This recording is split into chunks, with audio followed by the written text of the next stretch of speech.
Complete shutdown কর্মসূচিতে কার্যত অচল হয়ে পড়েছে রাজধানী ঢাকা।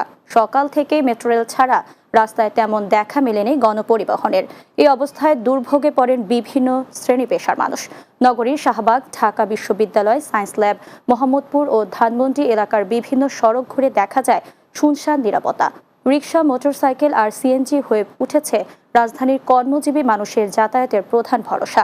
যদিও এই সুযোগে এসব যানবাহনগুলো হাঁকছে বাড়তি ভাড়া। সব মিলিয়ে বিপাকে পড়েছেন নগরবাসী। কোনো লোকজনও নাই, আর আমাদের কোনো রুজি রোজগারও নেই।